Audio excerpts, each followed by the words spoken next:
You know how they say revenge is a dish best served cold? Well, mine was meticulously planned, incredibly expensive, $100,000 to be exact. And honestly, it cost me a lot more than just money. It cost me a piece of my soul. This isn't a story about simple payback. It's about a descent, a spiral into an obsession so deep, it almost wiped out the person I was. It all started with a shattered heart, a betrayal that just tore my world apart. And it ended, well, it ended with me looking into the abyss, wondering if that monster staring back was a stranger, or if it had been inside me all along, just waiting for the right kind of pain to wake it up. How far would you go to make someone pay for breaking you? I found out. And believe me, I'm still paying the price. Before Sarah, my life was, well, ordinary. Not bad, just predictable. Decent job in finance, small group of good friends, hobbies that kept me busy. I thought I was content.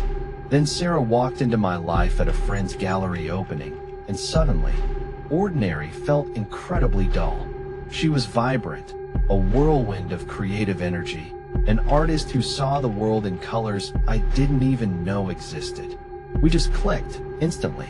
It was that rare, intoxicating connection you hear about. The kind that makes you feel like you've finally found a missing piece of yourself. We built a life together over 5 years. A beautiful life, woven with shared dreams, laughter, late-night talks, and a love I truly believed was unshakable. We bought a little house, adopted a rescue dog, argued over whose turn it was to do the dishes, you know, normal life stuff. We planned a future that felt as solid as anything. I trusted her completely, with my heart, my finances, my deepest fears. She was my everything, my anchor. The thought of life without her. It was just unimaginable. Impossible. The betrayal, when it hit, wasn't a slow burn. It was like a demolition crew came through. It happened on a Tuesday, ironically a beautiful spring day. I'd come home early from a business trip, planning to surprise her. Well, the surprise was on me. Her car was in the driveway, but so was another one I didn't recognize. A sleek, expensive sports car that just screamed money, a lifestyle way different from our comfortable, modest one. A knot tightened in my stomach. I walked into our home, the home we'd painted together, filled with all our memories, and found her in the living room. Not alone. With him. My best friend, Alex. The guy who'd been best man at my brother's wedding. The one I'd told about my plans to propose to Sarah, the one I'd trusted as much as I trusted her. That scene is burned into my memory. It wasn't like they were all over each other, not overtly sexual. In a way, it was worse. They were laughing, really close on the sofa, a bottle of expensive champagne on the coffee table, a brand Alex knew I was saving for something special. The air was thick with this comfortable vibe between them. Like they'd shared tons of moments I knew nothing about, a connection that had obviously been growing behind my back. When they saw me, the laughter just died. Sarah's face went white, pure shock and guilt. Alex just looked annoyed, like I'd interrupted something important. There were no real denials, just stammered excuses, Sarah trying to explain the unexplainable through tears. Alex, colder, more practical, basically told me it just happened. The details trickled out over the next few awful hours. It wasn't a one-time thing. It had been going on for months. While I was working late, on business trips, naively planning our future, they were building their own secret world. Funded, I found out later, partly by a big loan Sarah had taken from our joint savings. Money I'd set aside for a down payment on a bigger house.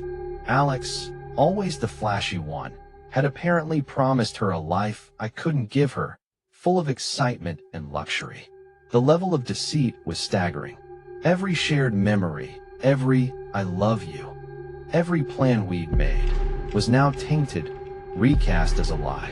It wasn't just the cheating, it was the calculated deception from the two people I loved and trusted most. It felt like my whole life, the reality I'd built and believed in, was a complete sham. That night, as I packed a bag and left the home that didn't feel like mine anymore, something inside me just broke. The grief was like a physical force, crushing me, stealing my breath. But underneath all that grief, something else was stirring. A cold, hard knot of rage. A deep sense of injustice that screamed for payback. Those first few weeks, or maybe months, were just a blur of pain. I moved into this soulless rented apartment, a sterile box that pretty much mirrored how empty I felt inside. Sleep? Forget about it. My nights were haunted by endless replays of the betrayal, Sarah's face, Alex's dismissive look. The humiliation was always there. This burning shame that made it hard to even face the world. I felt exposed, vulnerable, and completely powerless. Friends tried to reach out, but I pushed them all away, isolating myself in my misery. I couldn't stand their pity, their well-meaning but useless advice to just move on. How could I move on when the very ground beneath me felt like it had dissolved? Grief is a strange thing. For me, it wasn't a quiet sadness. It was a raging fire. And in that fire, the initial shock and sorrow started to twist into something darker, sharper. Anger. A consuming, righteous anger that needed an outlet. The unfairness of it all was overwhelming. They'd taken everything from me. My love, my trust, my future, even my money. And it seemed like they were just going to carry on with their lives, building a new life on the wreckage of mine. Alex, with his smug confidence. Sarah, with her tearful but ultimately self-serving apologies. It just wasn't right. The idea of revenge didn't hit me like a lightning bolt. It started as a whisper, a fleeting thought in the darkest hours of the night. They can't just get away with this. They have to feel what I feel. This obsessive thinking, replaying the betrayal, making the pain even worse, became my new normal. Instead of actually dealing with the grief, I found myself channeling all that raw, painful energy into thoughts of getting even. The real turning point came about a month after the split. I bumped into someone we both knew, and they, not knowing the full story, casually mentioned seeing Sarah and Alex out together, laughing, looking so happy. Those words, like a knife twisting in my gut. So happy. While I was a walking ghost, they were happy. That night, the whisper of revenge turned into a roar. The thought of them building a life on my pain, using my money, was unbearable. That's when the obsession truly took hold. It became my entire purpose. I started small, or so I thought at the time. I'd drive by the house we once shared, just watching. I'd scroll endlessly through their social media. They'd both blocked me, of course, so I had to use fake profiles to piece together bits of their new life. Every picture of them together, every cheerful post, just fueled the fire. The desire for them to suffer, to understand even a tiny bit of the pain they'd inflicted, became this all-consuming need. I wasn't eating right. I wasn't sleeping. My work, something I used to be proud of, became a chore. I was irritable, paranoid, a shadow of who I used to be. My colleagues noticed, my family worried, but I just brushed off their concerns. How could I explain the darkness growing inside me? This single-minded focus that had taken over. Revenge wasn't just an idea anymore. It was becoming a lifeline, something to cling to in the wreckage of my emotions. It gave me this twisted sense of empowerment, a feeling of control in a situation where I'd felt completely powerless. The first sparks of the plan began to ignite. If they valued money and status so much, maybe that was their weak spot. Alex was always so image-conscious, obsessed with his reputation and his tech career. Sarah, it seemed, had been lured by a more luxurious lifestyle. The thought started to form. What if I could strip that away from them? What if I could make them understand the true cost of what they'd done, not just emotionally, but in a way they could really feel? The seed of the $100,000 revenge plot had been planted, and it was being watered by a relentless tide of grief and a burning desire for what I then convinced myself was justice. That $100,000 figure? I didn't just pull it out of thin air. In a twisted way, it was symbolic. It was a big chunk of my life savings, money I'd worked hard for, the future they'd, in my mind, stolen. It was also enough cash to do some real damage, to unravel this comfortable new life they were so boldly showing off. My obsession now had a price tag. The planning phase was meticulous, almost surgical. It became my entire world, this dark project consuming every waking thought. I started by selling off some assets, stocks, bonds, a small inheritance I'd been saving. Seeing that $100,000 sitting in a separate account, an account I mentally labeled the Retribution Fund, gave me this chilling sense of purpose. This was real. This was happening. The first $20,000 went to hiring a private investigator. Not just any PI, but a discreet, highly recommended guy known for digging up dirt others couldn't find. My instructions were clear. I wanted everything on Alex. His professional life, his personal dealings, any mistakes, any vulnerabilities. I needed leverage. The PI, a grizzled man named Marcus with eyes that looked like they'd seen too much, just nodded, took his fee, and got to work. While Marcus dug into Alex's life, I focused on Sarah. This was more personal, more painful. I knew her weaknesses, her insecurities, her dreams of being a successful artist. Her new life with Alex seemed to revolve around his social circle, his ambitions. She was trying to fit into his world, a world I suspected she didn't truly get. Another $15,000 was set aside for what I called, in my head, social engineering. This meant creating fake online profiles to subtly work my way into Alex's professional and social networks. I spent weeks studying their online lives, learning the jargon of his tech industry, figuring out who the key players were in his company and social scene. The goal was to plant seeds of doubt, to subtly mess with Alex's reputation without leaving any tracks back to me. The PI came back with his first load of information within a month. Turns out, Alex wasn't squeaky clean. There were rumors of him cutting corners on a big project, whispers of him taking credit for other people's work, and, most importantly, a pattern of sketchy online messages with junior female colleagues. Nothing explicitly illegal, maybe, but definitely enough to tarnish his carefully built professional image if it got out the right way.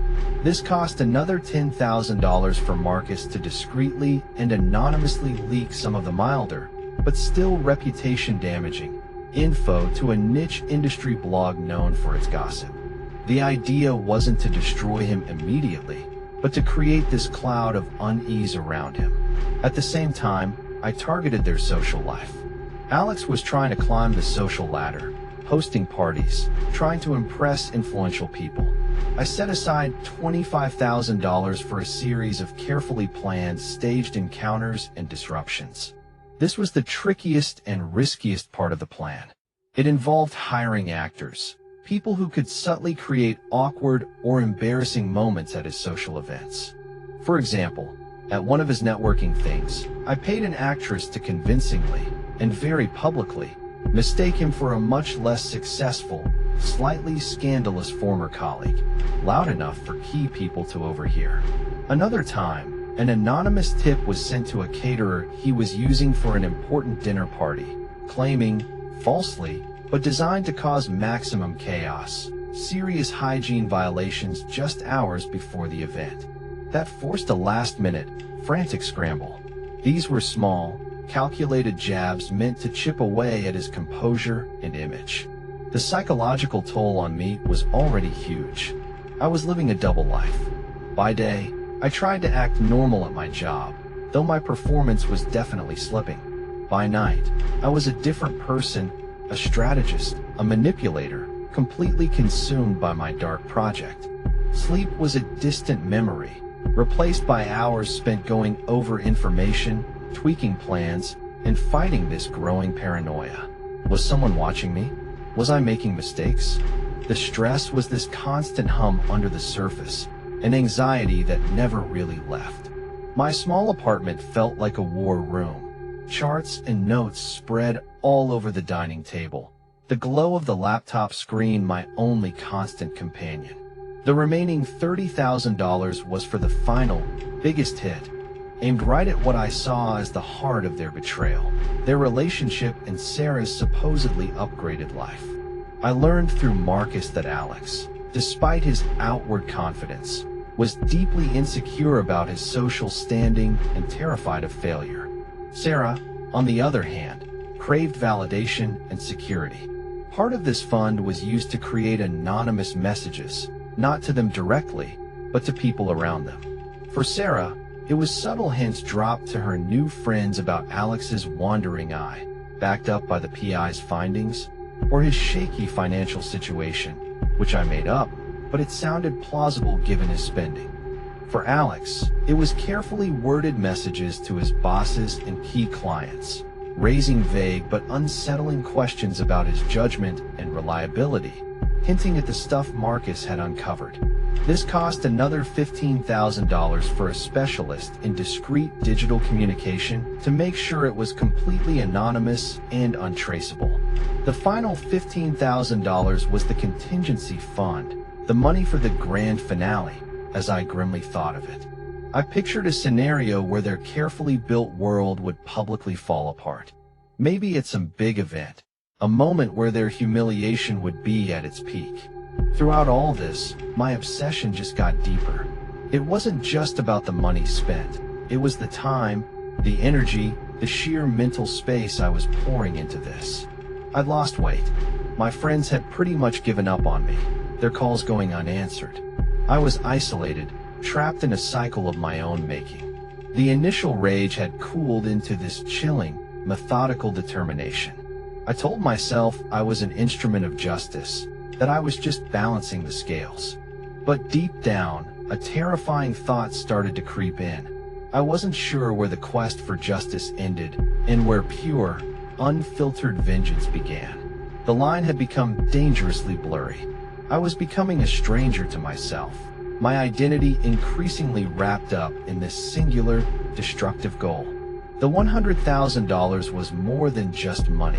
It was a physical manifestation of my pain, and I was determined to make them feel its weight. The execution wasn't one big, dramatic explosion. It was more like a slow, relentless demolition of their world, and I was orchestrating it all from the shadows. Every move was calculated, every consequence pretty much anticipated, yet watching it unfold was like being the architect of a controlled demolition and also a deeply unsettled spectator. The first visible cracks appeared in Alex's professional life. Those anonymous tips from Marcus, backed up by the subtle online chatter I'd stirred up, started to take their toll. A promotion he'd been bragging about was suddenly put on hold. Whispers followed him down the hallways at his office. Key clients got hesitant, questioning his judgment on projects. He grew irritable, stressed. That confident swagger was replaced by a kind of hunted look. I'd see him sometimes from a distance, a chance sighting at a coffee shop, a glimpse as he rushed into his office building, and the change was obvious. The cost of that? The satisfaction was fleeting, immediately followed by this cold knot in my stomach. At the same time, the social sabotage started working. Those carefully staged, awkward encounters at his parties created a ripple of unease. One particularly effective stunt involved a hired actor, a distinguished-looking older guy, who approached Alex at a charity gala Alex was desperate to make a good impression at. The actor, pretending to be a disgruntled former investor, loudly, but not quite causing a scene loudly, accused Alex of mismanaging funds and unethical practices from some made-up past venture. The accusation was vague enough that Alex could deny it, but specific enough to plant seeds of doubt in the minds of the people there. Alex's face, a mix of fury and panicked denial, was a picture I replayed in my mind for days. That little piece of theater cost $5,000 from the staged encounter's budget, and the impact was way bigger than the price tag. Sarah wasn't spared. The anonymous whispers about Alex's supposed cheating and his alleged financial instability started to prey on her insecurities. Through a discreet contact Marcus had made within their new social circle, another $3,000 from the PI fund for informant development, I heard Sarah was getting more and more anxious and questioning. The lavish lifestyle Alex had promised seemed to be under threat as he got more stressed and secretive about his work and money. Their arguments became more frequent, the tension in their relationship almost visible. The climax of the financial part of my revenge came when a big project Alex was leading at work hit a major public snag. While I didn't directly cause all of it, the seeds of doubt I'd planted about his competence and reliability certainly didn't help his case when things went south. They needed scapegoats, and Alex, already under a cloud of suspicion, became an easy target. He wasn't fired, not right away, but he was sidelined, his responsibilities cut back, his reputation in tatters. The dream of a high-flying tech career was rapidly imploding. The grand finale, the moment I'd saved the last $15,000 contingency for, was supposed to be a public confrontation, a final, devastating blow. I'd imagined leaking the more damning evidence from Marcus's files when Alex was at his most vulnerable. But as the weeks dragged on, as I saw the mounting stress on both their faces, something unexpected happened. The fire inside me, the burning rage that had fueled this whole thing, started to flicker. The true climax wasn't some dramatic public exposure I engineered. It was quieter, more personal. It happened during a particularly nasty, public argument between Sarah and Alex at a restaurant. An argument Marcus, always vigilant and paid for his time, happened to overhear and even record part of, discreetly, of course, for an extra $2,000. In the recording, which he later gave me, Sarah, distraught and furious, accused Alex of ruining her life, of lying to her about his prospects, of being a fraud. Alex, just as angry, shot back that she was a gold digger who'd been all too happy to enjoy the perks when things were good. Their words were like venom, stripping away any pretense of love or partnership. They were destroying each other, fueled by the pressures and insecurities my schemes had amplified. Listening to that recording, I felt nothing. No triumph, no satisfaction, just this profound, chilling emptiness. The $100,000 was spent. The revenge plot had, in many ways, succeeded. Alex's career was damaged, maybe beyond repair. His reputation was shot. Their relationship was a toxic mess. They were miserable. And I was just as broken as when I started, if not more so. The realization hit me like a punch to the gut. I had poured all my energy, my resources, my very soul into destroying them. And in the process, I had completely hollowed myself out. This was the terrifying peak of my obsession, the moment I saw the true cost of what I'd done. The immediate aftermath of their public meltdown and Alex's professional downfall was quiet. Too quiet. There was no celebratory feeling, no sense of justice served that I'd craved so badly. Instead, a heavy silence fell over my life, and I imagined theirs too. The daily tracking, the meticulous planning, the constant low hum of vengeful energy that had been my life for months, it all just stopped. And in its place, there was this huge void. I learned through Marcus, who gave me one final, unsolicited update before I ended his services, that Sarah had moved out. Alex was reportedly trying to pick up the pieces of his career, but the damage was extensive. By all accounts, they were miserable, their lives completely turned upside down. My plan had worked. They were paying. But the victory, if you could even call it that, felt utterly hollow. There was no release, no catharsis. The anger and resentment I thought this whole elaborate scheme would get rid of still simmered under the surface, now mixed with a new, unsettling cocktail of emotions: guilt, shame, and a profound sense of emptiness. I had spent $100,000, an insane amount of money, to inflict pain, and all I had to show for it was a deeper sense of my own desolation. The realization of the true cost started to dawn on me slowly, sneakily. It wasn't just the money. It was the person I'd become. I had let betrayal and heartbreak twist me into someone I didn't even recognize. The meticulous planning, the manipulation, the cold, calculating focus, These weren't traits I admired, yet they had become who I was. I had even, shamefully, found a dark kind of satisfaction in their distress. My relationships, already strained, had completely withered. Friends who tried to support me at first had long since drifted away, unable to get through the wall of obsession I'd built around myself. My family worried from a distance. Their calls became less frequent as my replies got shorter and more evasive. I was an island, stranded by my own choices. The psychological toll, which had been building steadily, now crashed down on me with full force. The anxiety that had been my constant companion turned into something heavier, a persistent, low-grade depression. Sleep was still hard to come by, but now, instead of plotting, my mind replayed my own actions, the calculated cruelty, the sheer waste of it all. I saw the faces of the people I'd used, the actors, the contacts, even Marcus, who was just doing his job, but was still a tool in my destructive game. The obsession had been a shield, protecting me from the raw grief of the initial betrayal. Now, with the revenge complete, the shield was gone, and the original pain came flooding back, sharper and deeper for having been suppressed and twisted for so long. I'd kept my own wounds from healing. I tried to regain control, to feel powerful again, but in reality, I'd handed over control to my darkest impulses. One evening, staring at the sterile walls of my apartment, the sheer scale of my foolishness just overwhelmed me. I believed that making them suffer would make me feel better, that it would somehow fix the wrong that had been done to me. But it hadn't. It had only added another layer of darkness to my own story. The $100,000 was gone, a monument to my bitterness.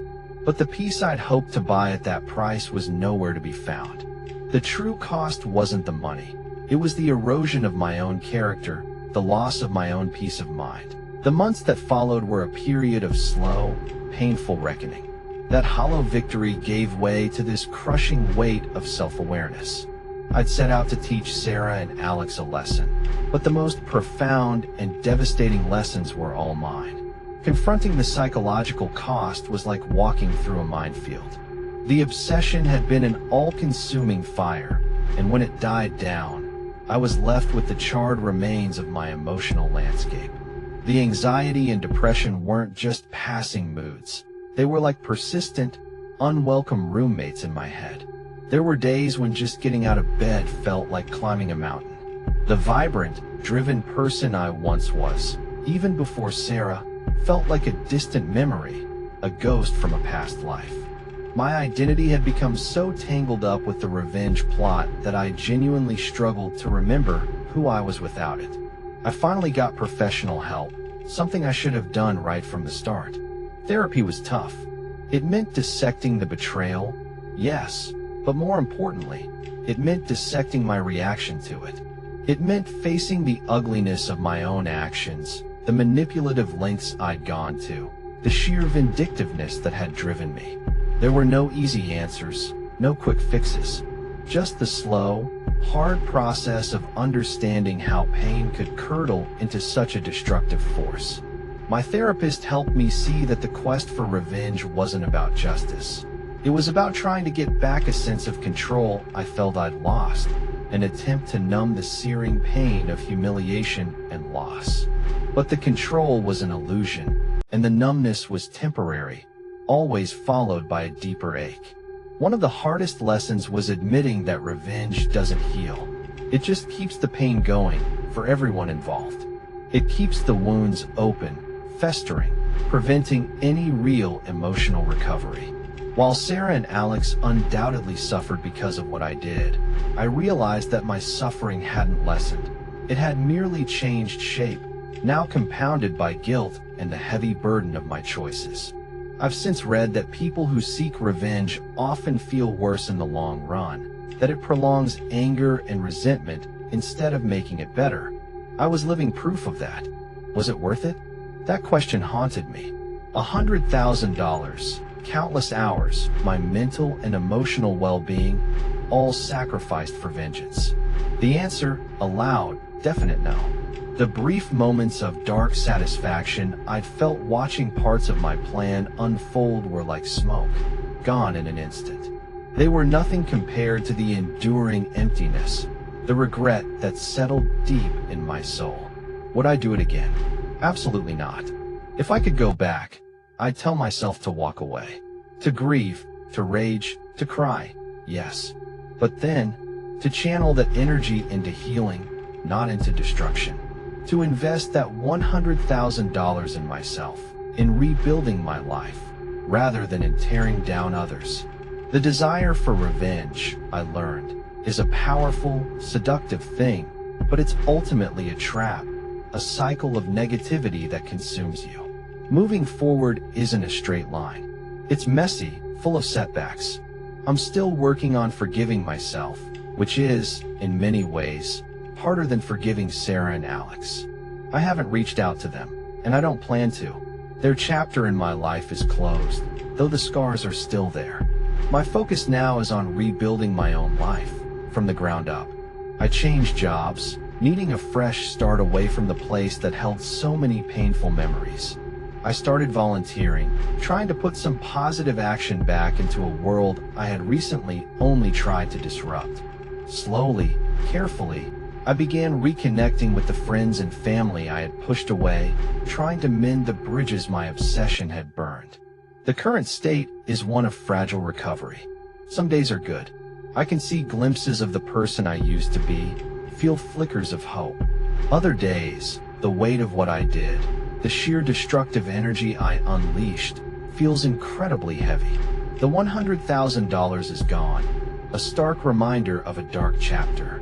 But the experience, as devastating as it was, taught me something invaluable about the human capacity for both darkness and, hopefully, for redemption. Heartbreak can lead to obsession, and obsession can lead to actions we never thought ourselves capable of. The real challenge isn't getting even for the wrongs done to us, but rather finding a way to heal, to pull ourselves back from the brink, and to choose a path that leads not to more destruction, but towards some kind of peace, however hard one it might be. The psychological cost of revenge is immense, a debt you keep paying long after the act itself is over. My hope now is to slowly, painstakingly, work my way back to a positive balance. This journey into obsession and revenge taught me some brutal lessons about people, about pain, and about the stories we tell ourselves to justify our actions. If any of this sounds familiar, if you've ever felt consumed by a desire for payback, or if you're dealing with the fallout from a deep betrayal, I'd genuinely like to hear your thoughts in the comments below. How do you handle such intense emotions? And if you find stories like this, that explore the complicated parts of being human, compelling, maybe consider subscribing for more content that looks into the shadows we all sometimes face.